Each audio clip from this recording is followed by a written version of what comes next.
नमस्कार, जय हिंद, वंदे मातरम। दोस्तों सभी का स्वागत है आपका अपना ही YouTube channel CTET success official में। तो फ्रेंड्स, सभी को पता है कि सीटेट ने अपनी ऑफिशियल वेबसाइट में जारी कर दी है कि सीटेट का एग्जाम कब होने वाला है, फॉर्म फिलअप कब होने वाला है। तो सारी जानकारी आपको सीटेट के ऑफिशियल वेबसाइट में देखने को मिल जाता है।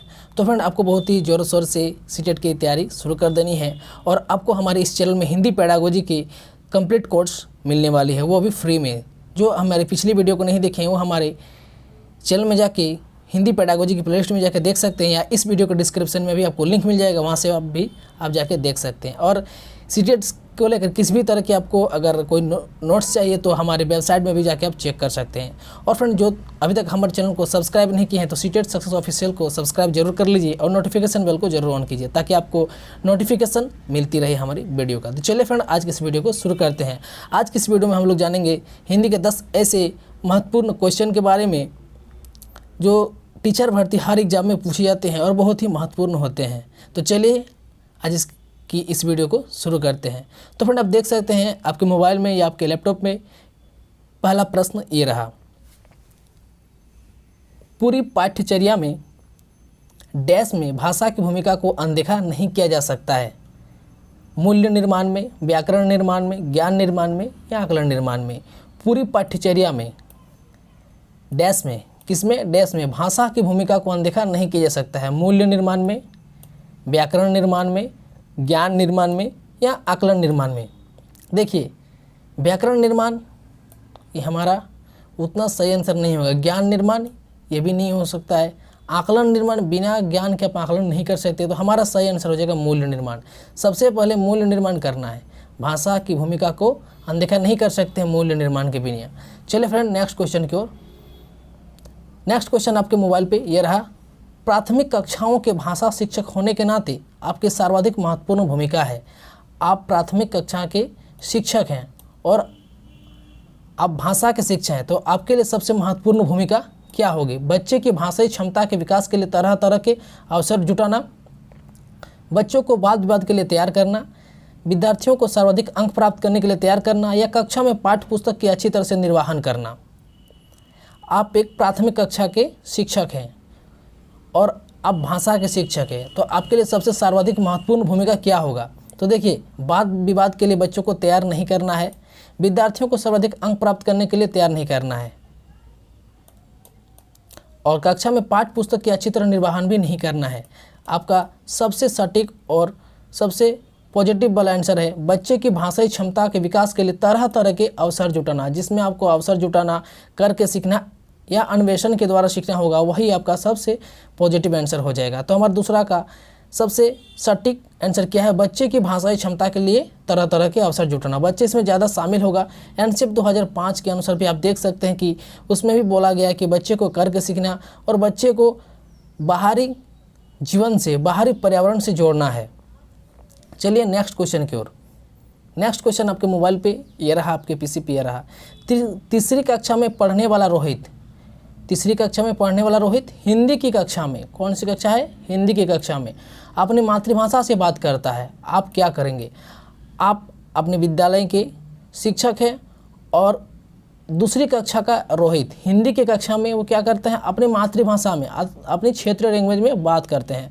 तो आप क्या करेंगे? उसकी भाषा को समझने की कोशिश करेंगे, बाकी बच्चों से उसकी भाषा सीखने के लिए कहेंगे या उसे डांटेंगे कि वह कक्षा में मातृभाषा का प्रयोग ना करे या उसे बिल्कुल अनदेखा कर पढ़ाते रहेंगे? देखिए, उसको बिल्कुल अनदेखा आपको नहीं करना है, सबको साथ लेके चलना है। समावेशी कक्षा है। उसे डांटेंगे कि वह कक्षा में मातृभाषा का प्रयोग ना करे। किसी भी बच्चे को आपको डांटना नहीं है। बाकी बच्चों से उसकी भाषा सीखने के लिए कहेंगे। नहीं, ऐसा नहीं करना है कि कोई अपने दूसरी लैंग्वेज सीख रहा है तो उसको, दूसरा बच्चा को उसकी लैंग्वेज को सीखने के लिए प्रेरित नहीं करना है। आपको क्या करना है? उसकी भाषा को समझने की कोशिश करना है। अगर उसको भाषा को समझने की कोशिश करेंगे तो बच्चे को भाषा अपनी भाषा में समझा सकेंगे। तो क्या होगा इसका सही आंसर? ए हो जाएगा हमारा इसका सही आंसर। उसकी भाषा को समझने की कोशिश करेंगे। चलिए नेक्स्ट क्वेश्चन की ओर। नेक्स्ट क्वेश्चन हमारा ये रहा। पढ़ना सीखने के लिए कौन सा उपकौशल अनिवार्य नहीं है? देखिए, आपको जब नहीं पूछा जाएगा तो आपको भी अपना जो ऑप्शन रहेंगे उसको बढ़िया से पढ़ लेना है ताकि आपका गलत ना हो, क्योंकि थोड़ा सा इसमें घुमा के पूछा जाता है। पढ़ना सिखाने के लिए क्या सिखाना है? पढ़ना सिखाने के लिए कौन सा उपकौशल अनिवार्य नहीं है? तो कौन सा नहीं होगा? भावनात्मक संबंध, वर्णमाला याद करने का कौशल, अनुमान लगाने का कौशल या भाषा की संरचना की सम। देखिए, पढ़ना सिखा रहे हैं आप, तो कौन सा उपकौशल अनिवार्य नहीं है? भावनात्मक संबंध होना चाहिए, वर्णमाला याद करने की कौशल भी होना चाहिए बच्चे में, बिना वर्णमाला के वो वर्णों को पढ़ नहीं पाएगा। अनुमान लगाने की कौशल, देखिए अनुमान लगाना ये हमारा नहीं होगा, यही हमारा आंसर हो जाएगा सी। लेकिन भाषा की संरचना के सम होना चाहिए, तो हमारा नहीं पूछा है, तो यही वाला हमारा सी वाला इसका सही आंसर हो जाएगा, अनुमान लगाने का कौशल। चलिए नेक्स्ट क्वेश्चन की ओर। नेक्स्ट क्वेश्चन हमारा ये रहा, निम्नलिखित में से किसके अभाव में हम पढ़ नहीं सकते हैं? किसके अभाव में हम पढ़ नहीं सकते हैं? लिपि से परिचय के कारण हम पढ़ नहीं सकते हैं, 12 खड़ी से परिचय के कारण हम पढ़ नहीं सकते हैं, या वर्णमाला की क्रमबद्धता के ज्ञान के कारण हम पढ़ नहीं सकते हैं, या संयुक्त अक्षरों की पहचान के कारण हम पढ़ नहीं सकते हैं। देखिए, प्रश्न हमें पूछ रहा है कि निम्नलिखित में से किसके अभाव में हम पढ़ नहीं सकते हैं। देखिए, संयुक्त अक्षर की पहचान के बिना भी आप पढ़ सकते हैं, वर्णमाला की क्रमबद्धता का ज्ञान अगर आपको नहीं रहेगा, क्रम से अगर आप नहीं जानेंगे, फिर भी आप उसको पढ़ सकते हैं। 12 खड़ी का आपको परिचय नहीं रहेगा, आपको थोड़ा बहुत रहेगा तो आप पढ़ सकते हैं, लेकिन बिना लिपि के परिचय के आप पढ़ नहीं सकते हैं।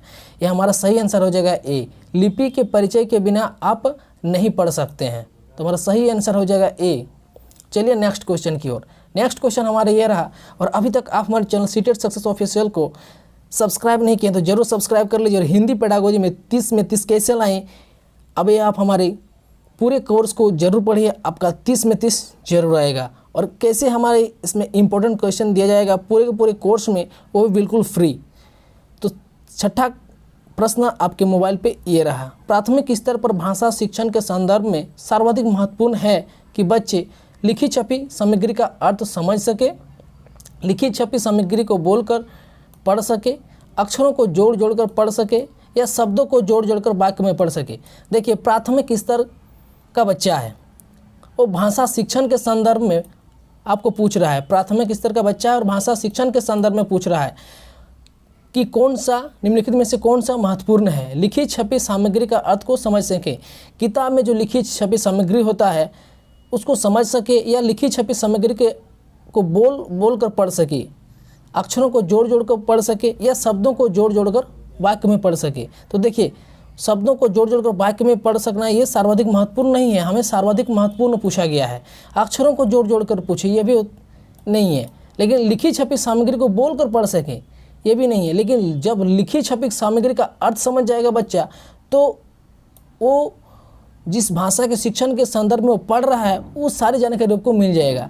जो लिखी छपी सामग्री होता है उसकी सारी जानकारी उसको मिल जाएगा। जब वो अर्थ को, किसी भी शब्द के अर्थ को जब समझ के पढ़ेंगे तो उसकी सारी जानकारी उसको मिल जाएगा। तो हमारा सही आंसर हो जाएगा लिखी छपी सामग्री का अर्थ को समझ सकेंगे। चलिए नेक्स्ट क्वेश्चन की ओर। नेक्स्ट क्वेश्चन आपके मोबाइल पे ये रहा, प्राथमिक स्तर पर लेखन क्षमता के संदर्भ में सर्वाधिक महत्वपूर्ण है।